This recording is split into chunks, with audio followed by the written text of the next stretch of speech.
Alright, it's time to talk about the god rolls for Rite of the Nine. Initially, I wasn't planning to make this video until all 3 dungeons were out. That was until the 3-week time gate fiasco happened, at least. Since then, Bungie has massively reworked how the event will work and be ran, as well as including bonus ways to earn both extra weapon drops as well as bonus currency for the event, with that being the manifolds, which you can then exchange to get even more weapon drops. So I thought this would be as good a time as any to roll this out, specifically with Ghost of the Deep coming around the corner, having arguably the most sought after weapon of the event. As we begin, as usual, keep in mind that when one person may consider something a god roll or a good roll, someone else might not necessarily feel the same way and they would like a different set of perks. At the end of the day, it all comes down to what your preference is and your opinion, but I'll do my best to give my thoughts on each of these. Lastly, for the most part, this video will just have Rite of the Nine background footage, given that 2/3 of these weapons aren't even obtainable yet, not the new versions anyway. I'll be showing some images up for the weapons and perks and such, but other than that, feel free to just listen if you want.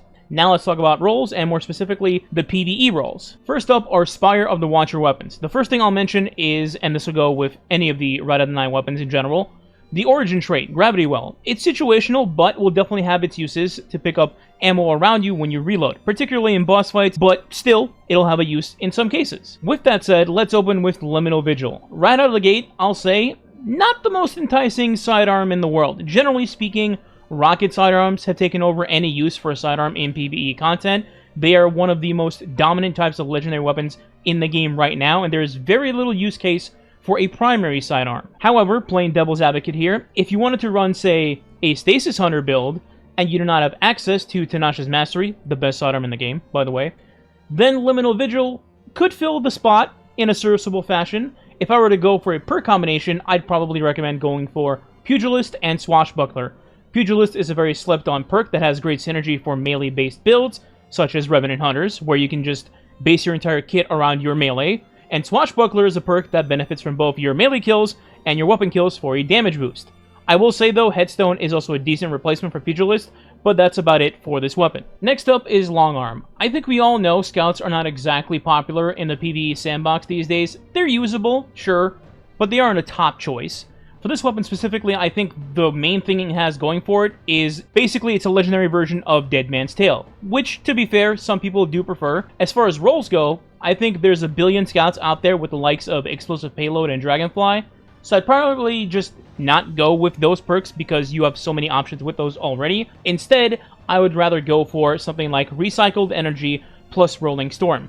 While Recycled Energy currently has never worked properly, including some odd ability regen situations on this very weapon, actually, I think the future of this could be a valuable perk to have in terms of getting ability energy back, assuming Bungie actually properly works on the perk. And then, of course, Rolling Storm, on the other hand, is a perfect perk to have on any arc-based weapon, and essentially all arc-related builds in order to get Bull Charge procs out there on their enemies. Then we've got Terminus Horizon. This one is a little bit interesting. It has a bunch of very good PvE perks to choose from: Dragonfly, Reconstruction, Envious Arsenal, Rolling Storm, Jolting Feedback, Killing Tally, and Target Lock. Now, as far as something like Target Lock goes, I think that job is covered by something like Song of Your Youth, another arc machine gun that also has the best 1-2 combo for Target Lock in the game, that being Rewind rounds. So immediately I would avoid Target Lock as a main chase. My personal pick, I'd shoot for a combination of either Reconstruction or Envious Arsenal plus Rolling Storm or Killing Tally. Recon is a nice passive reload perk, while Envious Arsenal would give you a way to reload as well as a bonus in ammo in general should you enhance the perk. Meanwhile, Rolling Storm is again an ideal perk for an arc weapon, and Killing Tally is just a straight up damage perk that skyrockets your damage by simply doing what machine guns are built to do: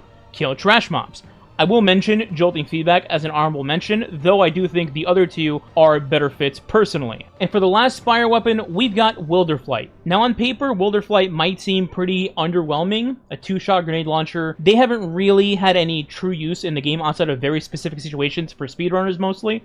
However, with the rise of rotation perks like Envious Arsenal and autoloading, this thing can actually be really useful. A common example for this might be a future where you use Witherhoard plus Wilderflight plus the Heathen's Vengeance rocket launcher with Envious Arsenal, allowing you to rotate seamlessly through your GLs to get back to your Heathens and shooting off 2 rockets at a time, thanks to using its Origin trait. Now with that said, what perks do you want on Wilderflight? Ideally, I think your best bet will be Envious Arsenal plus Bait and Switch, given that you'll be going through all 3 of your weapons anyway. But if your RNG is terrible like mine, and you just can't seem to get Envious Arsenal, I think autoloading and bait and switch can also work, just at a slightly lower rate since Bungie nerfed autoloading a bit recently. Overall, I do think that Wilderflight is the best weapon to get in Spire the Watcher right now. With that said, let's move on to Ghost of the Deep. Let's kick things off with a greasy stick. I mean, greasy luck. Yeah, that. I'll be honest here, I'm actually a fan of glaives in general, but we've been bombarded with so many of them recently, and on top of that, a lot of them share a ton of the same perk pools, with things like close to melee, replenishing Aegis, unstoppable force, and so on. So if I had to go for a role while farming ghosts, and this happened to drop, I'd probably want to go towards something like Let from Gold and Chain Reaction or Incandescent. Let from Gold continues to be an insanely underrated perk in the game, though some people may finally be seeing the light, with the artifact kind of emulating that with the Dreadful Finisher into Gold from Lead combo as a special heavy combination. And then you have Chain Reaction, which I don't think needs much hyping up or explanation. It reacts, and it chains, and then things go boom. Speaking of things that go boom, if Bungie ever lets glaives interact with Scorch and Ignitions in its full potential, this might be something worth having as well. But overall, you're not going to lose a ton of sleep if you don't get a god roll of this glaive. Following that, we have New Pacific Epitaph, or as I like to call it, Temu branded Forbearance. This is another one of those let's be honest moments. If you're going to be running a Waveframe GL, it's going to be Forbearance. Full stop, Forbearance is just miles above better than the rest. However, if you happen to be a fan of Waveframe GLs, and you're looking for one specifically to build where your energy slot is already going to be filled with the likes of Lord of Wolves, Choir of One, and so on, then the role I would look for in Temu Barents here would be the following. In column 3, I'd shoot for either Unrelenting to at least somewhat emulate the healing of Forbearance, or Let from Gold for extra ammo purposes, or Demolitionist for a grenade-oriented build as well as free instant reloads when you do use your grenades. In column 4, I think the only sensible choice here is Chain Reaction. It's basically the president and CEO of grenade launcher perks, though I will mention Sword Logic. Currently, this would be the only GL in the game that can roll this perk, but would I pick it over Chain Reaction? Probably not, but it can be a second option if your RNG sucks. In spot number 3, we have No Survivors, which honestly might be a contender for best legendary SMG in the entire game. This has some pretty interesting perk combinations to go for. In column 3, you have one of my favorite perks in the game, Wee Woo Rounds, instantly great for anything that shoots a ton of bullets. And then we have Attrition Orbs and Demolitionist right under that as well. In column 4, we have Master of Arms, Sword Logic, and Incandescent to pick from. Any of these combinations of perks would be nice as an option, but me personally, I'm going to be looking for a roll of Rewind Rounds and or Attrition Orbs plus Master of Arms or Incandescent.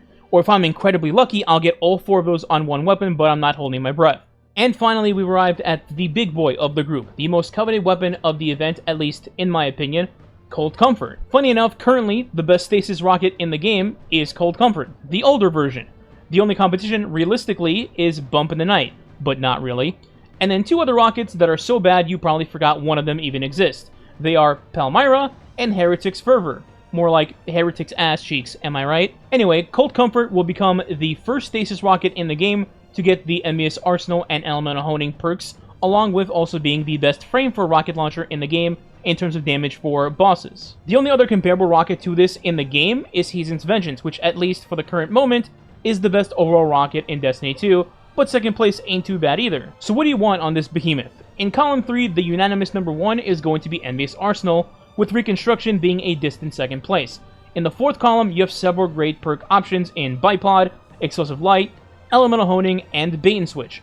Bipod is a nice pick if you're using rockets for content like Grandmaster Nightfalls, otherwise the other 3 perks are the go-tos for boss fights. If you're a Warlock or Hunter, I would say shoot for Elemental Honing and Bait and Switch, as these 2 classes can easily set up a Honing rotation to get max damage out of that bonus. If you don't want to go that far, Bait and Switch is also your next best option, followed by Explosive Light. Titans, on the other hand, have it slightly more annoying to set up things for Elemental Honing, so if you're a Titan main, I would go for Bait and Switch first and then Explosive Light as a second choice. Don't forget, since these will come in Adept and Hollow Foil form, you'll be able to potentially run multiple of these perks together on one weapon, so you don't have to make choices for one or the other. But overall, I would say if there was one must-have weapon from this event, it would be this rocket. And now for the last dungeon in this rotation, Prophecy. We'll have 3 primary weapons and 1 energy weapon to farm here, so let's go over the primaries first. Number 1 is going to be Judgment. Now, full stop, I think it's pretty fair to say that this weapon is very much oriented towards PvP. You have Lone Wolf, you have Slide Shot, Opening Shot, Precision Instrument, and so on. But I'm not a PvP guy, so I'm not going to comment on that. If I were to use this in PvE, I believe the role to go for would be Slide Shot plus timed payload. Slide shot for quick, easy reloads, and timed payload is essentially a different flavor of explosive payload where you hit a target with your shot and get some extra damage on top. It's also a nice extra hit to stun overload champions when hand cannons come around for that. So there's that. Following that, we have Relentless, a strand high-impact pulse rifle. Now, much like Judgment, I think this also has a PvP feel to it in terms of perks, albeit I don't think it stands a chance against the Redrixes of the world. However, I did notice an interesting perk combination for this, especially in this current episode's artifact, that is very strand beneficial, and that role is Tear plus Hatchling. Tear is a new perk that severs targets nearby any enemy that you just defeated, which gives you a little bit of a damage resist option, while at the same time, Hatchling will spawn Threadlings on those very same targets. Relentless also rolls Slice for a similar effect to Tear, but with extra steps. Lastly, I did want to mention, this also rolls Firefly, which has always been, and probably always will be, a top pick choice for any primary weapon in Destiny, so I thought I'd throw that in here too. And for our final primary weapon, we have the Prosecutor, a precision frame arc auto rifle. I think Prosecutor will end up being a very popular replacement choice for the auto rifle from Vesper's Host, Pyroelectric Propellant, which is a great auto, by the way, if you've never gotten one. Prosecutor, though, will roll similar perks to it and then some, and will also be significantly more farmable because currently, to farm Vesper's weapons, you'd have to be clinically insane or a masochist, or both. So for Prosecutor, what are the good roles to look out for? Well, in Column 3, I'd say the top choices are going to be Attrition Orbs and Subsistence. Subsistence in particular will depend on what you want in Column 4. Speaking of Column 4, here we have the choice of Rolling Storm, Onslaught, and Volt Shot. If going for Volt Shot, then I'd pair it with Attrition Orbs, and if Volt Shot is not in your sights, then you can pair either Attrition Orbs or Subsistence with Rolling Storm or Onslaught. My personal pick will be Attrition Orbs plus Volt Shot, especially while we have the Bolt Charge Mania going on for like another 2 months. That now brings us to the final weapon of the list, the Sudden Death Shotgun. For this last weapon, I'm going to be very direct to close things out here. For this shotgun, the god roll to go for, in my opinion, is going to be 1-2 Punch in Column 3 and Trench Barrel in Column 4. Yeah, you heard that right. Those two are typically found in the same column for a weapon, but this shoddy rolls them separately while having the same activation method for punching a dude in the face. Your melee will give you bonus damage for your weapon, and then your weapon will give you bonus damage for your melee. So you'll be able to splash this in any melee-based build that you enjoy. And that concludes my list for god rolls to look out for while this Rite of the Nine event is going on. Let me know what you think of the rolls and what you plan to farm for down in the comments below. In the meantime, if you did enjoy the video, please consider subscribing today. It does help the channel grow and is much appreciated. If you want to go the extra mile, you can leave a like and or a comment below as well. If you don't know what to leave as a comment, you can leave Edge of Fate as the comment. Thanks for watching. Catch you next time.